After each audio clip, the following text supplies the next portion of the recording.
एक गांव में गरीबदास नाम का एक व्यक्ति रहता था। लोग उसे गरीब कहकर पुकारते थे। ये नाम सुनकर वह बहुत दुखी हो जाता और अपने माता पिता को कोसता, जिन्होंने उसका नाम गरीबदास रखा था। एक दिन एक महात्मा गांव में आए। उनका जीवन बहुत प्रेरणादायक था। वे न किसी को ऊंच नीच समझते थे, न लोभ रखते थे। वे हमेशा राम नाम की महिमा बताते रहते थे। गांव के बाहर पीपल के पेड़ के नीचे बैठकर वे राम का चिंतन करते थे और गांव के लोग उनसे आशीर्वाद लेने आते थे। लोगों का विश्वास था कि उनके आशीर्वाद से हर मुश्किल आसान हो जाती है। गरीबदास की एक ही समस्या थी, उसका नाम। वह इसी दुख से हर समय परेशान रहता था। एक दिन वो भी महात्मा के पास गया और बोला, महाराज, मुझे लोग गरीब कहते हैं, यह भी कोई नाम है?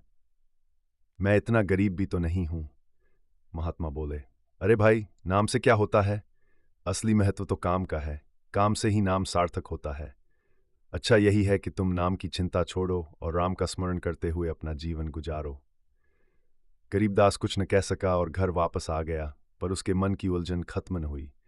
वह बस यही सोचता रहता कि इस बुरे नाम से कैसे छुटकारा पाए। कुछ दिनों बाद किसी काम से उसे गांव के बाहर जाना पड़ा।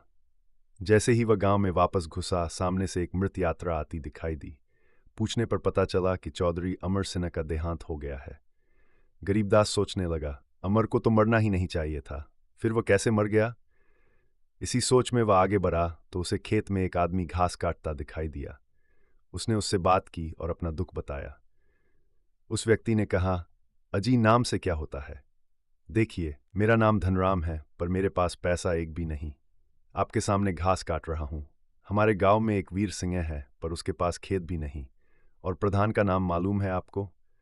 उसका नाम फकीर चंद है, सारे गांव का सबसे धनी आदमी। वह आगे बोला, नाम से कुछ नहीं होता। अगर नाम से कुछ होता तो मैं गरीब न होता, बल्कि गांव का जमींदार होता।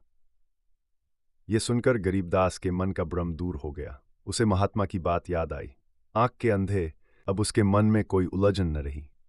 वह संतोष से अपने घर चला गया और उसे ये बात समझ आ गई कि असली पहचान नाम गुण होती है। दोस्तों, अगर आपको ये कहानी पसंद आई हो तो वीडियो को लाइक करें, कमेंट करें, अपने दोस्तों के साथ शेयर करें और चैनल को सब्सक्राइब ज़रूर करें। फेसबुक पर हमें फॉलो करना बिल्कुल न भूलें। आपका लाइक और सब्सक्राइब हमारा हौसला बढ़ाता है। वीडियो देखने के लिए दिल से धन्यवाद।